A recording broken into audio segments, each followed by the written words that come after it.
traveling through another dimension. A dimension not only of sight and sound, but of mind. A journey into a wondrous land whose boundaries are that of imagination. So it is the position of the United Nations that the world population remain calm. What is this? What are you people doing? What do they look like? Yeah, what do they look like? This is not a new world. It is simply an extension of what began in the old one. It has refinements. I'm your tour guide in a place designed to show you the beauty of the unexpected. A lone stranger.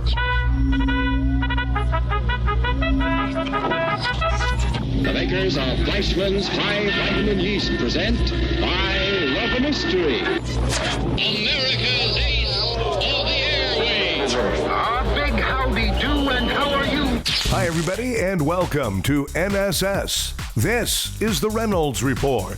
Charlie's Angels first hit the screens in 1976, and ever since then, the series has maintained somewhat of a cult following. The latest reboot, directed by Elizabeth Banks and starring Kirsten Stewart, Naomi Scott, and Ella Balinska as the three main characters, was released over the weekend, and it looks set to become a box office disaster, with an initial weekend haul just over $8 million.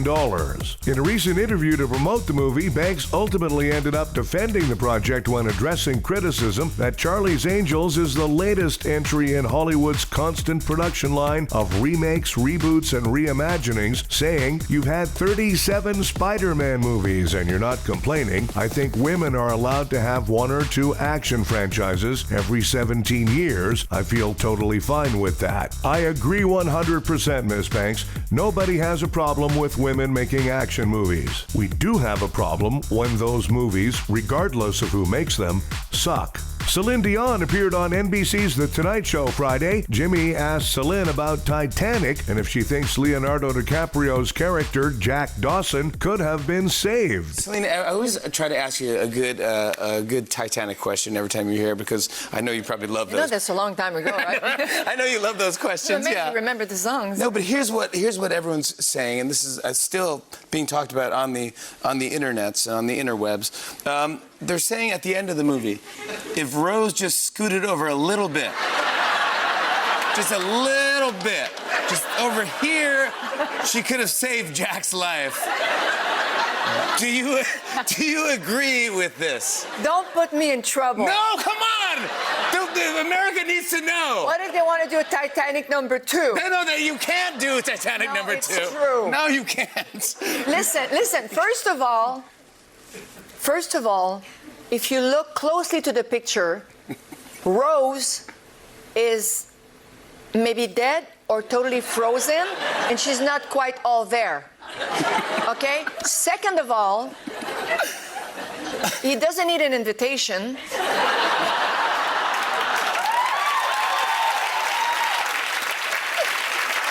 Come on, baby. Make yourself comfortable. Jump in. Yeah. You know? He could have pushed her over a little bit. Who did not think about this guy who's in the middle of the frozen ocean and that maybe all his body is so frozen that he didn't have the strength to jump in for my love. Oh my God. Jump in. Yeah. You know? Yeah. You didn't think that he could jump for her love. Jump in. Feel the touch. And now, things I've learned from Judge Judy. All rise. That was to teach you a lesson about resisting arrest. I did it again a couple months after. Well, then, you're a moron. Yeah. I mean, why would somebody do that? Do you think that makes you more or less valuable in the eyes of the world that you got arrested for resisting arrest, they kept your car for 30 days, you had to bail your car out, then gratuitously telling me, I did it again. Well, months twice. Do you think that that's important? Do you think that that makes you terrific? I mean, I don't understand. No, I'm just saying. Just saying. That's it for things I've learned from Judge Judy.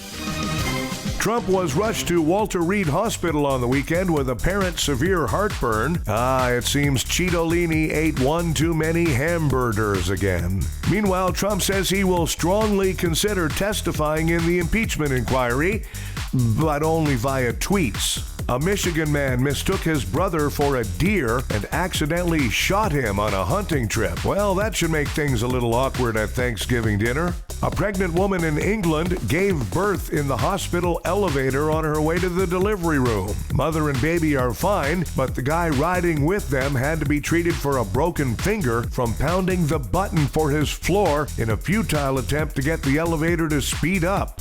Researchers say that children who are fearless at age 3 are more likely to grow up to be criminals. Hey, that's a really nice cookie jar you got there. Be a real shame if anything should happen to it, huh, Muggsy? The new movie Ford vs. Ferrari is tops at the box office this weekend. Coming in 11th at the box office was the much less exciting Mazda vs. Kia.